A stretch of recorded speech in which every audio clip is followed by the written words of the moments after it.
100 शब्द प्रति मिनट की गति से डिक्टेशन डिक्टेशन 5 सेकंड से स्टार्ट होगा। Yes, start. सभापति महोदय, लोकपाल विधेयक शीघ्र ही संसद में लाया जाएगा।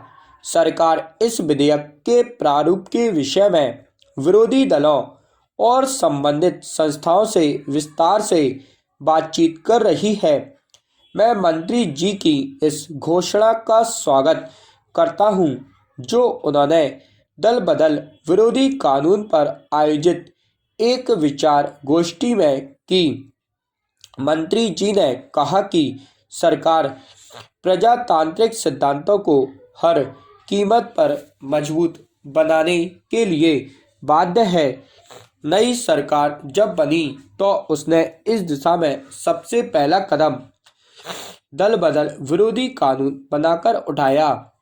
जैसा कि आप सब जानते हैं, दल बदल हमारी राजनीति में एक बीमारी बन गई है। इससे ना तो सत्तारूढ़ दल और ना ही विरोधी दल अछूते रहे हैं। मतदाताओं को भी दल बदल के द्वारा समय समय पर धोखा दिया जाता रहा है। लोग चुनकर किसी एक दल के माध्यम से आते हैं, लेकिन बाद में अपने लाभ के लिए या अन्य कारणों से दूसरे दल में चले जाते हैं। मतदाता मजबूर सा यह सब देखता रहता है, लेकिन कुछ भी नहीं कर सकता। दल बदल विरोधी कानून लाकर सरकार पूरी कोशिश करेगी कि लोकतंत्र को स्वच्छ, स्वस्थ और मजबूत बनाया जाए। सबसे पहले मैं यह स्पष्ट करना चाहता हूं कि कानून किसी भी तरह से राजनीतिक लाभ के लिए नहीं है। इसका राजनीतिक लाभ बिल्कुल नहीं उठाया जाना चाहिए।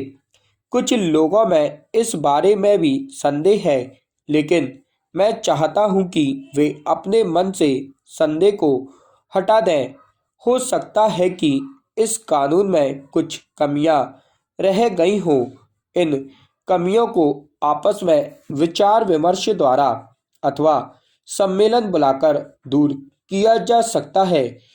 यह प्रसन्नता की बात है कि आज सत्तारूढ़ दल और विरोधी दल सभी यह चाहते हैं कि दल बदल विरोधी कानून पूरी तरह से प्रभावी बने और इसका निष्ठा से पालन हो।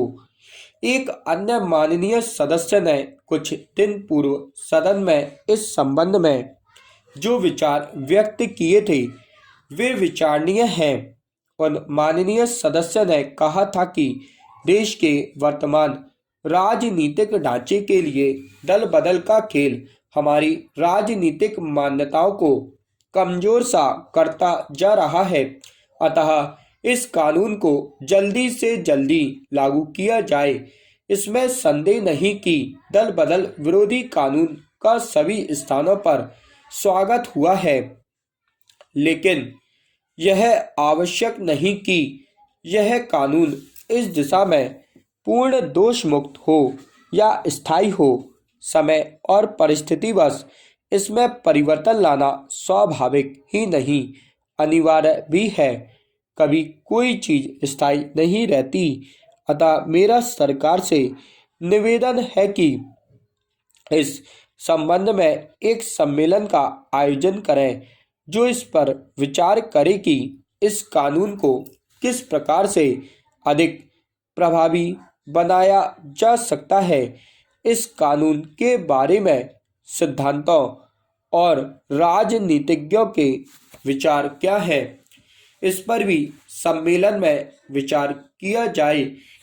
इस विचार गोष्ठी की एक रिपोर्ट सरकार को भेजी जाए। स्टॉप।